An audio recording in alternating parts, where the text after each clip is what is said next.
Today our business for today is mensuration.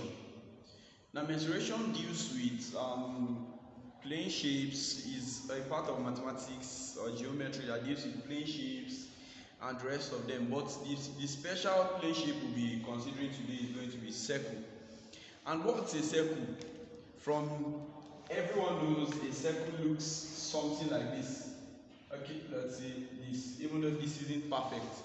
We know a circle is a plane figure bounded by curves, because this circle started from this point and then is bounded by this curve, which brings the idea of a circle to us.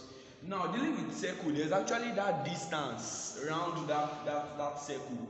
The distance, let's say we have a circle, this. The distance from here round to this place is the circumference. The distance around this circle, the distance with which that circle is bounded. Now, dealing with that, we also have that area of a circle, the area which this plane figure actually occupies.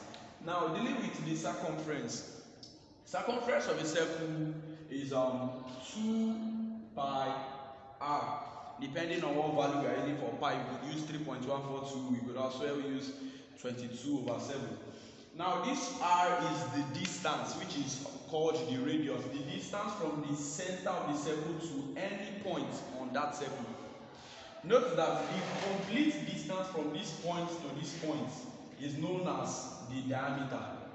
And if you look at it well, since we said radius is from the center of the circle to any point, this means the diameter is equals to 2 times the radius.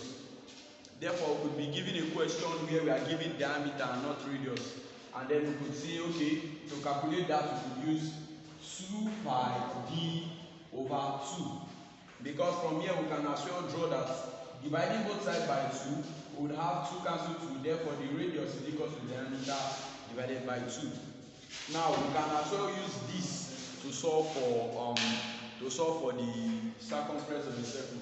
Now, dealing with the area with which this circle is bounded, the area is noted as pi r squared, where pi could also be given in radian, could be given as 3.142, pi could be given as 3.142 or 22/7. Now the radius, remember we said radius is equals to the diameter over 2. In case we are given diameter instead of radius, we would as well say, since this is equals to pi times radius, radius is equals to diameter over 2. This is diameter over 2 times the other one diameter over 2, which is equals to pi d square over 4.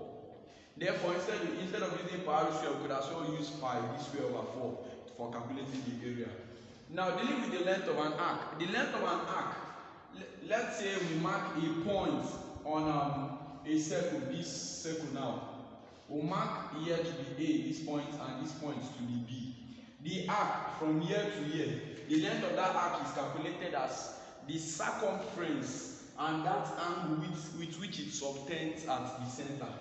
That is, let's say since we have the center to be this, we draw a line to this arc here and a line here. This angle it subtends here is what we'll be using. The length of the arc is 2 pi r times theta over 360 degrees, because the degrees of this circle is 360. Now, dealing with the area of the circular sector, depending on what value of theta we are given, we could be given theta to be in pi radian, we could be given theta in degrees. Therefore, using theta in degrees, we have pi r squared theta over 360 degrees. Or if we are given theta in radian, we could use half r squared theta. Now, the area of a segment is equals to the area of a sector. Now, this circular sector we talked about, we would be using that for calculating area of segments. Area of sector AOB, which could probably be an arc of a circle, minus area of triangle AOB. You must be asking yourself, where did O come in play? This O is usually used to denote the center of the circle.